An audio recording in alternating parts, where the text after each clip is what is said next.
어, 제가 늘 주장하는 거지만 공부는 재밌게 해야 됩니다.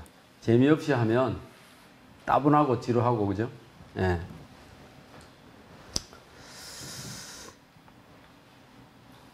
오늘 이제 오늘은 원효대사가 주제가 되다시피 할 정도로 일체유심조하고는 원효 스님은 뗄래야 뗄 수 없는 그런 관계에 있다. 그래서 제가 이제 학교 다닐 때 레포트 쓰면서 그 이광수 소설 원효대사를 제가 처음부터 끝까지 다 봤어요. 그러다 보니까 이광수 이분이 참 이분도 천재적인 시인이고 소설가 이런데 이 양반은 이제 제일 문제는 친일을 해가지고 친일을 해도 보통 한 게 아니고 아주 그냥 뭐 앞장서서 한 그것 때문에 좀 평가를 못 받는데 그런데 이분이 이제 우리 불자들로서는 이분은 1892년이면 우리 저 경봉스님 태어나신 그 해에 태어나셨어. 천재문학가이며 소설가 시인이었지만 1939년에 친일 의용단체 조선문인협회 회장을 맡으면서 스스로 창시 개명을 하고 이랬기 때문에 좀 제대로 평가를 받지 못한 그런 부분이 있습니다. 근데 원래 육당 최남선하고 다 서로 선후배 관계고 이렇죠. 근데 이제 나이가 들어서 젊었을 때 독실하게 믿던 기독교에서 벗어나서 만년에는 삼종제, 그래 5천사인가 6천 형제인가 이 운어 스님을 통해서 불교에 귀의하고 그다음 이제 운어 스님께서 봉선사에서 이제 이광수를 만나 가지고 문학가이기 때문에 법화경을 아주 잘 한번 한글 번역을 좀 해봐라. 이제 운어 스님 하면 한글 대장경의 어떤 역할을 크게 하신 분이잖아요. 그래서 이제 법화경은 이광수 그 동생인가 형인지 제가 잘 모르겠는데 하여튼 그 좀 번역을 하라. 이래가지고 맡겼는데 그거를 이제 마무리를 못하고 저 북으로 북한에 갔죠. 잡혀갔는지 어쩐지 그래 가가지고 그 다음에 이제 생사를 잘 모르는 이제 그런 인물인데 어쨌든 이광수 이분은 이제 기독교에서 불교로 개종하면서 우리들이 그 법회할 때 부르는 청법가 있죠? 예. 청법가의 저자입니다. 청법가를 이광수 이분이 자기가 기독교에서 불교로 개종했다는 것을 청법가에 그대로 표현을 하고 있어요. 옛 인연을 잊고 새 인연을 맞는다. 이렇게 됐는데 그 의식에 쓰일 때는 옛 인연을 이어서 그러죠. 근데 원래 이광수의 그 청법가는 옛 인연을 잊고 새 인연을 받아들인다. 이렇게 돼 있어요.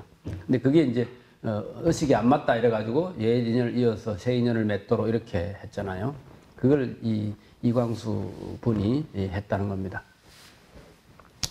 어쨌든 만년에 원효대사가 그 매일신보라고 하는 총독부 기간지에 42년도에 10월 31일 3월 1일부터 10월 달까지니까 184회에 걸쳐서 연재된 장편 소설이었다. 근데 저는 이제 나중에 이제 책을 사서 읽어봤죠. 그리고 이제 아까 이야기한 아시안 게임을 앞두고 한국의 문화를 세계에 소개하려고 어떤 기획된 드라마에 이 드라마 원효대사가 있었던 거예요. 이게 이제 86년도 9월 달에 이렇게 방송이 됐는데 상당히 인기가 있었죠. 그때 당시에. 지금 누굽니까? 전무송 씨하고 유지인하고 그다음에 여기 보니까 배종옥 이분인데 또 공주로 나오더라고. 이렇게 해서. 근데 이제 우리가 원효대사를 이제 아까 시대의 거인이다 이렇게 말씀드렸는데 우리 이제 화엄경적으로 말하면 일종의 한 분의 역행보살이다 이렇게 봅니다. 역행보살이라는 건 뭐냐 하면 그 순행보살보다는 역행이 더 어려워요. 역행은 보통의 근기 가지고 역행을 할 수가 없어요. 왜냐? 역행은 잘못하면 망신만 당하고 욕만 얻어먹습니다. 예. 근데 이 원효대사는 일부 욕하는 사람도 있지만, 그거는 식견이 부족해서 그런 거고, 그래서 그 화엄경에 우리가 나중에 이제 공부할 수 있지만, 이 입법계품에 보면 세 분의 역행보살을 이제 출연을 시킵니다. 이 입법계품에. 선제동자가 이제 53 선지식을 만나는 중에 10번째 성렬바라문, 이분은 제가 생각하기에 어리석은 마음을 다스리는 쪽으로 등장을 한 것 같아요. 이게 이제 탐진치로 분별을 해본다면, 성렬바라문은 그 선제동자가 가서 저한테 법을 설해 주십시오 하면 저 위에 올라가서 칼산에 올라가서 불구덩이에 몸을 던져라. 그걸 잘하면 내가 법을 일러주겠노라. 그러면 이제 선제동자가 아니 내가 저기 불구덩이에 들어가면 내가 타 죽을 텐데 그러면 내가 육신이 타 죽으면 뭘로 돌을 닦지? 이렇게 잠시 의심을 하거든. 그게 뭐냐? 어리석은 마음이라는 거죠. 발심이 제대로 됐으면 이 목숨을 아끼려고 하는 마음이 있으면 안 돼요. 왜냐? 발심이 제대로 되면 뭐냐? 생사가 본래 없다는 것을 이제 믿고 시작해야 된단 말이지. 그래서 이제 성렬바라문이 그렇게 막 시키는데 주위에 이제 천신들이 다 나타나가지고 성렬바라문은 문수보살로 비롯해서 모든 선지식들이 다 추천한 사람인데 왜 선지식을 의심하느냐? 그러면 이제 선제동자가 마음을 고쳐먹고 불구덩이에 뛰어들어요. 근데 뛰어드는데 불구덩이에 타 죽질 않습니다. 불구덩이에는 상대방의 마음을 시험하기 위해서 화연으로 만든 거예요. 그래서 이제 여기서 어리석은 마음을 닦는 거죠. 그 다음에 18번째 무염조광이라고 하는 분은 뭐냐? 이분은 왕으로 계신데 잘못된 일을 하거나 아주 나쁜 짓을 하는 사람들을 전부 다 잡아다가 옥에 가두고 고문을 하고 막 찢고 뽑고 이래가지고 어떤 사람 죽기도 하고 막 이렇게 하는 꼴을 이제 선제동자가 봅니다. 그래가지고 그때 또 이제 선제동 의심을 해요. 아니 저렇게 악독한 사람한테 뭘 배우라는 말이냐. 그러니까 이제 그 나중에 무염조광이 선제동자에게 말하기를 내가 그렇게 늘 나쁜 짓만 했다면 내가 어떻게 이렇게 선지식이 됐겠으며 이렇게 아주 그 넉넉한 부유한 모습을 가지고 이래 정각 좋은 데서 이렇게 살 수 있겠느냐. 그건 전부 다 여환 해탈문이 환가 같은 거다. 근데 저 나쁜 짓 하는 사람한테는 벌을 주는 것이 그 사람들이 더 나쁜 짓을 못하게 하는 그런 방지하는 그런 게 있기 때문에 일부러 그러는 거다. 이렇게 이야기를 해요. 그래서 이거는 뭐냐? 마음대로 하지 못하는 그 진심, 썩내는 마음. 이것을 통해서 제도하는 것 같지만 실제로는 남을 죽이려고 하는 나쁜 마음을 낸 것은 아니단 말이죠. 그 진심의 본체를 제대로 알아라. 이렇게 이제 두 번째는 진심이라고 표현을 하고 세 번째는 이제 26번째에 가면은 바수밀다녀가 나옵니다. 요거는 이제 뭡니까? 애욕 내지는 탐욕을 제도하는 분인데 이분은 여성이라 말하자면은 이제 뭐 성철 스님이 그 옛날에 그 말씀하셨듯이 뭐 술집에서 웃음 파는 뭐 부처님 오늘은 당신의 생일입니다. 뭐 이런 적이 있었죠. 또 감옥에서 고통받는 죄수들 오늘은 당신들의 생일입니다. 부처님 오신 날을 그렇게 초파일 법을 한 적이 있잖아요. 그런 것처럼 바수밀다녀는 이제 아주 그 말하자면은 이제 몸 파는 여자 이렇게 생각할 수 있는데 이분은 거기에서 완전히 해탈을 얻어가지고 사람들이 탐욕을 가지고 그 사람 앞에 찾아가 가지고 손을 만지거나 같이 있기만 해도 마음속에서 탐욕이 다 없어지는 해탈문 그것을 본인이 얻어서 그걸 가지고 이제 제도를 하는 거예요. 그래서 이 세 사람의 이 역행보살, 탐욕과 진심과 그 다음에 치심, 이 탐진치를 제도하는 상징적인 이제 세 분이 있는데 원효대사도 바로 이런 류에 들어가는 거죠. 말하자면은 뭐 원래 화랑으로 있을 때 그 이제 그 요석공주가 시집 가기 전에 서로 사랑을 주고받았는데 다른 사람하고 결혼을 하는 바람에 본인은 출가를 하고 본인은 이제 어떤 결혼을 해버렸는데 나중에 이제 그 뭐 상대편 그 분이 거진낭이라고 나오대요. 거진낭이 일찍 전쟁에 가서 죽는 바람에 이제 요석공주가 과공주가 됐는데 나중에 무열왕이 서로 사랑하는 사이인 줄을 알고 본인이 또 누가 자루 빠진 도끼를 주겠느냐 이렇게 하면서 그렇게 이제 떠들고 다닌 적이 있죠. 이제 그게 이제 그 보면은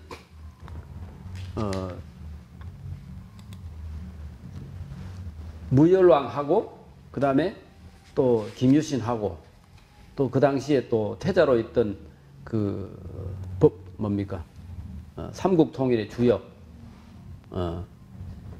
문무왕 이런 분들이 다 이제 그 원효대사를 보통 사람의 근기가 아니기 때문에 큰 인물로 만들기 위해서 그 또 대한대사 이런 분들이 어디에 걸리지 않는 그런 큰 근기다는 거죠. 무술로 하면은 천하에 이길 사람이 없고 또 저술로 해도 이길 사람이 없고 또 이제 어떤 무예행 이런 것도 보통의 그 근기가 넘으니까 그 시대가 만들어낸 그런 시대의 거인이기 때문에 그래서 아마 그 당시의 어떤 여러 가지 사회적인 부분을 치유하는 하나의 어떤 임무를 이제 맡는 거다. 저는 그렇게 생각을 합니다. 그래서 이 역행보살이 훨씬 더 어렵다는 거예요. 그 옛날 어른들 말씀에 장부자유 충천지한데 불량열의 행체행이라 이런 말이 있어요. 장부가 스스로 하늘을 뚫을 기상이 있는데 그런 사람은 부처님이 시키는 대로 하는 것만 하는 것이 아니다. 예, 그렇죠. 그 정도로 그렇기 때문에 이 화엄경 입법계품에 이런 세 분의 역행보살을 이렇게 이야기하듯이 우리 한국 불교에도 대표적인 역행보살로서는 우리 이제 원효대사와 그 구한말의 도를 깨달은 경허스님을 이야기합니다. 두 분 다 무예행을 했는데 원효대사는 우리나라의 불교의 새벽을 여신 분이고 또 이 경허스님은 구한말에 나라가 통째로 일본에 빼앗긴 그런 상황에서 우리나라 불교를 이렇게 세운 분이에요. 그래서 경허스님 제자가 우리나라 근세 모든 선지식이 경허스님 앞에 그 뿌리를 두고 있습니다. 경허스님이 깨달았을 때는 누구한테 물을 데가 없어. 자기가 진짜 깨달았는지 안 깨달았는지 물을 데가 없어. 근데 이 원효대사도 원효대사를 그 뭡니까 상징하는 말이 뭐냐 하면 송고승전에 원효불기 또 저기 뭡니까 삼국유사에도 원효불기라 그래요. 원효는 어디에도 얽매이지 않는다. 원효불기 요넉자 여기 나오죠. 원효는 어디에 카테고리에 넣을 수가 없는 사람이다. 그 다음 두 번째는 뭐냐 학불종사라. 이분이 배우기는 배우는데 스승을 따라서 스승이 시키는 대로 하는 사람이 아니다. 그러니까 배우면서도 스승에 따라다니지 않는다. 이게 학불종사. 요 원효불기와 학불종사 이것이 원효 스님의 일생을 대표하는 이런 8자다. 이렇게 생각하면 돼요. 그래서 뭐 어떤 데 보면 뭐 원효 스님을 뭐 파괴성인이 불교 안에서도 그렇게 또 잘못 폄하하는 사람이 있는데 이런 분들은 우리의 어떤 상식선에서 이해할 수 있는 분이 아니고 그것을 초월한 인생을 사신 분들이기 때문에 그분의 경계가 되기 전에는 함부로 말하기 어려운 부분이 있습니다. 경허스님도 마찬가지고. 경허스님 같은 분은 제가 정강스님 일대기를 이렇게 육성 테이블을 제가 다 들어봤는데 정강스님 말씀하시기를 당신은 경허스님 직접 뵀대요. 경허스님을 뵀는데 경허스님은 아주 팔척장신이야. 이 몸이 엄청 커요. 근데 딱 보는 순간 저분은 저분은 내가 어떻게 해볼 수 있는 분이 아니다. 바로 한눈에 그냥 바로 압도당해 버린다는. 경허스님 얼굴을 딱 쳐다보는 순간 그 풍채와 그 얼굴을 딱 보는 순간에 완전히 제압이 당해 버린대요. 그래서 경허스님 함부로 판단하는 사람은 뭘 몰라서 그렇다. 그러니까 이제 우리가 무식하면 함부로 남을 폄하하기도 하고 비판하기도 하는데, 이제 경허 스님이나 원효대사 이런 분들은 그런 사람들의 입에 어떤 오르내릴 수 있는 그런 정도의 분들이 아니고 그거를 초월한 분이다 하고 이렇게. 그렇다고 해서 그분들이 하는 그 무예행을 우리가 아무나 따라하면 그 이제 옛날 어른들이 뭐라 경허 스님하고 원효 스님 행을 다 따라하다가는 너 신세 망친다. 제가 들은 이야기인데, 제가 이제 강원에 있을 때 성철 스님께서 한 번씩 내려와 가지고 법문을 하셔요.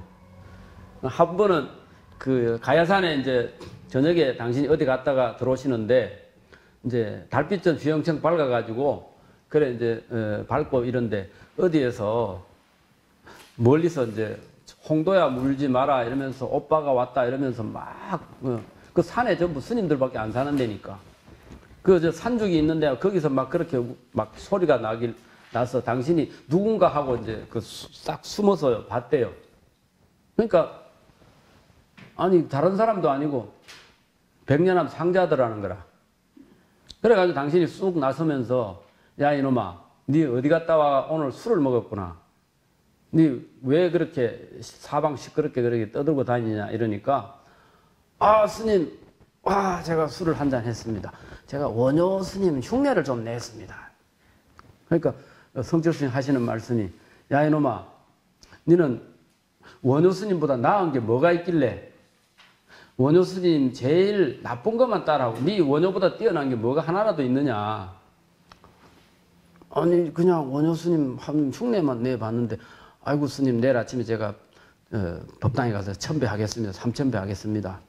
그래 이놈아, 네가 내 상자가 돼가지고 그렇게 중이 그렇게 절에 들어와서 이 시주밥 먹고 산다는 꼴이 그래. 술 먹고 그래.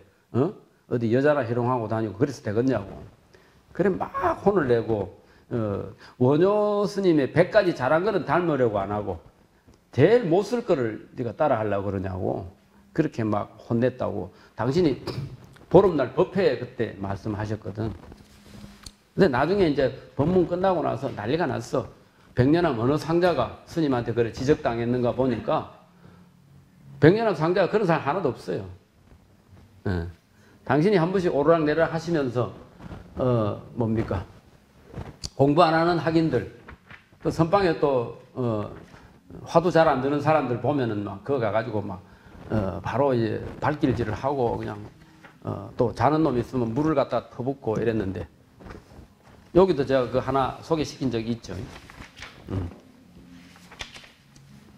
우리 155쪽에 제가 83년 관음전 경반 시절에 대구 나갔다가 이제 들어오고 이래가지고 막 나른하고 이래서 관음전 지대방에서 그때 좀 한약을 먹고 있었어. 154쪽에 그거 나옵니다. 이제 오후에 약탕관에 약을 올려놓고 지대방에 와서 잠시 자고 있는데 갑자기 그냥 뭐 옆에 있는 스님들이 전부 다 우수수 일어나고 나는 막 비몽사몽간에 있는데 야야 호랑이 왔다 호랑이 왔다 도망가자 도망가자. 아니 무슨 일인가. 그거 이래 보니까 스님이 떠 와 계신 거라. 야 이놈아 이 큰 방으로 와 이래가지고 그 잡혀가가지고 오늘부터 3,000배 할래 아니면 걸막 싸질먹고 좀 갈래. 그래서 아이 스님 제가 열심히 공부하면 안 되겠습니까? 그래 이놈아 한참 공부해야 될 시간에 지대방에서 낮잠만 자면 되겠냐. 그래 막 절을 하라고. 아 스님 저는 몸이 안 좋아서 절을 못 하겠는데요. 그럼 당장 싸질러 주고 가라. 옆에서 막 스님들이 저 스님은 약 먹느라고 그런데 좀 봐주시죠 막 이러니까 종사의 법문은 두 번 말하지 않는다. 할래 안 할래. 그래가지고 제가 하겠습니다. 그때 막 한 대 얻어맞은 게 지금도 이제 오른쪽 엉덩이 한 번 얻어맞았는데 들어오자마자 발길로 그냥 냅다 한 번 차버리더라고. 근데 그런 게 그 성철 스님의 자비입니다. 그게 그 연세 많은 분이 그 선방이나 이 강원에 와가지고 학인들 게으른 사람들 이렇게 깨우고 물 뒤집어 씌우고 이러게 그게 전부 사랑해서 그런 거다는 생각을 나중에 했는데 하여튼 그때 생각이 나고 이렇습니다. 그래서 당신이 법문할 때는 꼭 잊지도 않는 당신 상자 그 잘못하는 거를 이제 선방이나 강원에서 이제 신불하게 가서 이제 술 먹고 다닌다 소리 들리면 그 다음날 법문을 그렇게 하는 거야. 내 상자란 놈이 원효 스님 흉내내고 있다고 막 그렇게. 참 그런 어른들이 지금 이렇게 그립고 그래요. 약탄관 다 탔죠. 자, 그러면은 거기 이제 우리 책의 170쪽에 보면 이제 해몽하는 이야기가 나오는데 이거는 이제 일체 유심조에 대해서 이제 이해하기 쉬운 거를 이야기한 겁니다. 170쪽에 혼자 유복자를 키운 어머니가 있었는데 아들은 열심히 과거를 보기 위해서 한양으로 떠났고 어머니는 열심히 이제 기도를 하다가 설핏 잠이 들었는데 꿈에 이제 병이 깨지는 그 꿈을 꾸고 그래가지고 이제 해몽가를 찾아가서 뭐 좀 시원한 말을 들으려고 갔는데 해몽가가 하필 외출 중이더라. 그래서 그냥 돌아올까 하는데 그 해몽가 딸이 나서서 저도 해몽을 좀 할 줄 아는데 그끄럼 하지 마시고 제 말씀 한번 들어보세요. 그 뭐 꿈을 무슨 꿈을 꿨습니까? 그러니까 아들이 한양으로 과거를 보러 갔는데 꿈에 병에 목이 부러지는 꿈을 꿔서 이게 무슨 꿈인가 하고 그래서 내가 해몽 받으려고 왔다. 그 꿈은 아마 아드님이 말을 타고 한양으로 가다가 말에서 떨어져 목이 부러지는 꿈입니다. 그러니까 안 그래도 불안한데 그 해몽과 딸이 말하는 소리를 듣고 완전히 이거 우리 아들 잠만 죽겠구나 이 생각하고 이제 집으로 돌아오는데 그 중간에 이제 해몽가가 어디 갔다가 오는 걸 만난 거죠. 그래서 이런 해몽을 해주더라 이렇게 하니까 그러면 내가 천천히 갈 테니까 먼저 가가지고 우리 딸내미를 찾아가서 좌우로 뺨을 3대를 때리고 내 꿈 돌려주라 이렇게 하라고. 그렇게 하면 꿈을 다시 되찾을 수 있는데 그때쯤 되면 제가 도착해서 제대로 된 해몽을 해드릴 테니까 내 말대로 하십시오. 그래서 쫓아가가지고 이제 느닷없이 그 딸을 이제 뺨을 때리고 나서 그 꿈을 되찾아가지고 그래 이제 해몽가한테 다시 정식으로 해몽을 청합니다. 그 병목이 부러져 두둥강이 나는 꿈을 꾸었는데 이게 무슨 꿈이냐고 이래 물으니까 해몽가가 말을 딱 하기를 병에 목이 있으면 손으로 병을 들고 다닐 수 있는데 그러나 병에 목이 부러지면 손에 들고 다니던 병을 상에 받치고 다녀야 하지 않겠느냐. 그러니까 아드님이 아마 모두가 다 떠받드는 그런 훌륭한 그 장원급제는 못하더라도 급제할 그런 거니까 아무 걱정하지 말고 기도나 열심히 하라고. 그래가지고 이제 집에 가는 때까지 이제 이 어머니는 관세음보살을 계속 이제 부르고 다녔는데 정말 나중에 그 기도 덕분인지 아들이 드디어 장원급제까지는 아니고 급제를 해가지고 집으로 돌아왔더라. 그래서 이게 이제 일체유심조라는 거예요. 불안한 마음을 가지고 하면 불안한 일이 생기고 가능성 있는 생각을 하면 가능성 있는 일이 생긴다는 거죠. 우리가 지난 시간에 생명의 실상 이야기하는 거기에 보면 내가 긍정적인 마음을 가지면 긍정적인 기운이 일어나기 때문에 긍정적인 일이 생긴다는 거죠. 근데 불안한 생각을 가지고 하면 불안한 일이 생긴다는 거예요. 그래서 이제 우리 마음을 그렇게 먹는 데에 따라서 달라진다는 것을 이야기를 하고 있습니다. 그 다음에 172쪽에 이거는 이제 십행품에 나오는 이야기인데 좀 어떤 쉽게 보면은 세상에 흘러다니는 법하고 출세가 우리 절집의 법이 다르다고 생각이 되지만 이제 함경계 넘어 보면은 불법과 세간법이 다르지 않다는 거예요. 그래서 이제 이 십행이라는 건 무슨 뜻이냐면 일체가 다 마음으로 생긴 거다는 생각을 하고 그냥 있지 말고 열심히 부처님 말씀을 실천을 하라 이 말입니다. 실천을 하느냐 안 하느냐에 따라서 결과가 완전히 달라지는 게 우리 불교다. 그래서 저는 우리 이제 불자님들한테 이제 설법을 하면서 가끔 그런 말을 해요. 절에 와가지고 스님한테 잘못되는 거를 지적을 받으면 막 혼났다, 기분 나쁘다 이런 생각해서 그 다음부터는 절에 안 가려고 하는 그런 사람이 혹시 있어요. 근데 그런 사람들 잘못하는 거죠. 그저 부처님 말씀을 듣고 우리 마음을 닦고 마음이 더 넓어져야 되는데 자신이 좀 지적을 받는다고 해서 그걸 이제 마음이 움츠러들고 이래 되면 안 되겠죠.